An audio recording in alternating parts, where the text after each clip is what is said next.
All right, let's take it back to the situation in Gauteng. Of course, we're still waiting with bated breath for some kind of announcement around the executive cabinet, at least the executive provincial council. And we've heard from the ANC saying that the DA is making unreasonable demands, with the DA saying the ANC is refusing to share power. Of course, those aren't the only two organizations represented in the provincial legislature.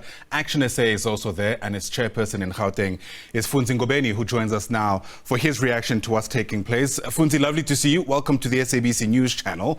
Of course, what people are most worried about is the impact this ultimately has on ordinary people in Gauteng. What's your take around what is at the heart of what's going on here? Is there a genuine complexity in getting to a deal, or are we just seeing egos playing out, delaying this announcement?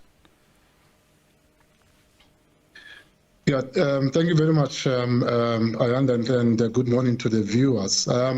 Look, I think there's a lack of seriousness on the side of both the DA and the ANC in regards to Gauteng. I mean, one would have wished that as they were finalizing the national arrangement, that they would have done so with Gauteng as well in mind, so that we are able to then start working in Gauteng as well.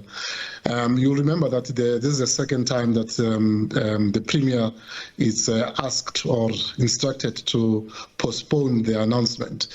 So one would have wished that the national negotiators would have reached out to the provincial negotiators, and when an arrangement is made at national, it will have also impacted positively on the arrangement in Gauteng. But that has not taken place, and for us it shows that there is some kind of a lack of seriousness, or there's really people dropping the ball, on their responsibilities to really conclude this arrangement and start delivering services, because they've both committed. I mean, this grand coalition of the ANC and DA, they've both committed that they will put the interest of the residents ahead of their own self-interest. But what is transpiring now, it looks like it's more about positions rather than really about the issues that are affecting our people.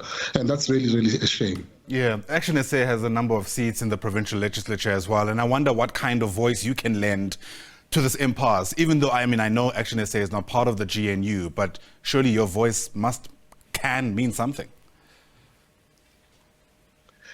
Yeah, look, I mean, we are always ready to engage, and we are now taking a position as a constructive opposition, and we have met with the ANC, as you know, our leadership did so, and we have made a commitment that we will not be an obstruction to the work that the executive needs to do. We will rather be that constructive opposition that will always, deal with issues on their merit. If the matters are brought to in front of us, and these are matters that will impact positively to the residents of Gauteng, we will support those. And even now, if we are called to come in and help, with any impasse, which I doubt that we will be consulted on that, but we are always ready. And for us who are in the legislature, who are waiting to do our oversight work, we just worried that things are not moving, and therefore we are unable to do our oversight work on the executive. We do know, because people are approaching us, we do know that there's so many issues that are standing Ayanda from the 6th administration that needs to be resolved by this new administration.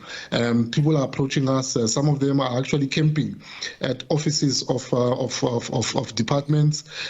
We do know that some are intending to go to the Premier's office sometime this week to go and get responses from the issues that have now been delayed for so long.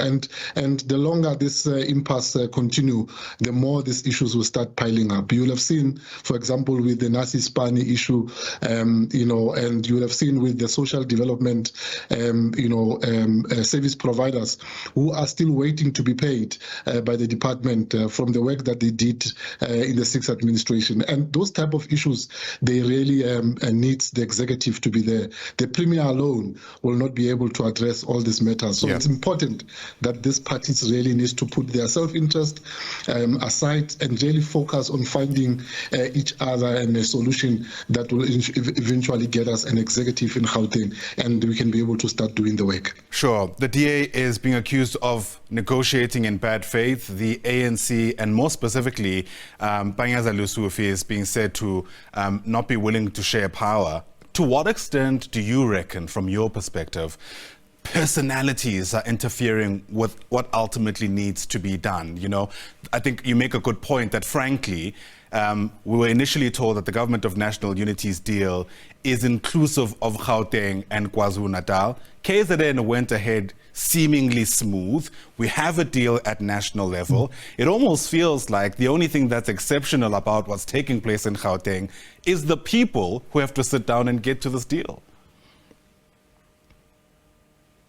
Yeah, you know, that's quite unfortunate. But should we be surprised? I don't think so. I mean, on the side of the ANC, I mean, these are the same people that have negotiated, some of the deals in the local municipalities, in the metros in Tshwane, in Johannesburg, where they imposed puppet mayors in both those municipalities, without really taking consideration of the interest of the residents there, so we shouldn't be surprised, really. I mean, these are the same leaders that are apparently negotiating at Gauteng. That is why I was really hoping that the national negotiators, will come in and assist in making sure that sanity prevails in the province, and that people that are making decisions there be guided, towards really putting the interest of the residents ahead of their own self-interest, as a party and as individuals. So that has not happened, but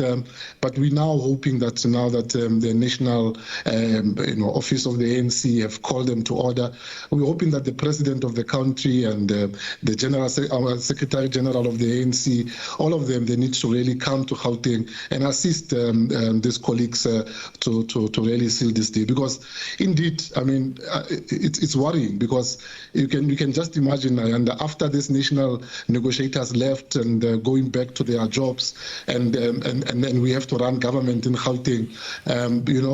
What are these leaders going to do to ensure that they are able to align their priorities, their manifestos, so that they are able to deliver services? If they can't do it now, what gives us a guarantee that in the next 4 years they will be able to work together? It makes us very worried. We are really calling on them to exercise maturity, to treat this responsibility that has been given to them by the voters with the seriousness that it deserves, so that we can be able to start working.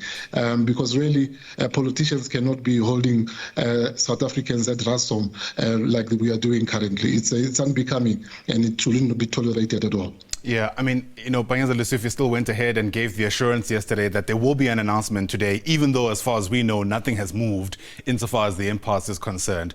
How confident are you that in the absence of national leaders swooping in and taking over here, that we will get an announcement today?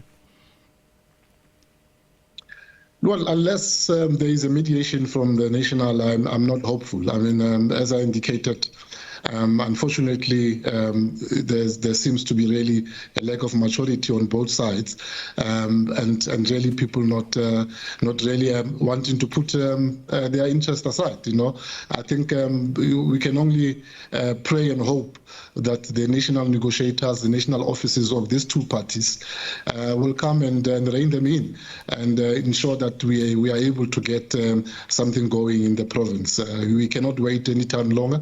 I think it's important that by the end of today, if they are going to really be intervening, that we are able to get some answers, so that before the end of this week, we are all back at work. You can imagine, I mean, the legislature as well, it's also standing still. We are waiting to hold people accountable. We are waiting to call them into our committees so that we can be able to start understanding their program for this financial year. Because as you know, the budget for the province has already been approved by the previous administration. It's going to take us up until the end of this financial year to have the new administration's budget. So we have to see what plans, how are they going to can't do that. The legislature is unable to really continue with their program without the executive being in place. So it's important, extremely important, that the national leaders take Gauteng very seriously. It's, after all, the most important province in the country economically, and I think they need to really come in here and assist these two parties here in the province to regain really some confidence from our voters and the residents of Gauteng. Absolutely. If this is how we're starting, I shudder at the thought of what the next 5 years looks like. Ngobeni, thanks for giving us your take. We appreciate your time on the SABC. Ngobeni, of course, is the chairperson of ActionSA in Gauteng. As that waiting game continues, once again, Bangaza Lesufi said an announcement is likely today, but from where we're standing, not much has changed. So I wonder if that goes ahead, what he's likely to say. Nonetheless, we're watching the space very closely. That story and many others for you when the agenda continues.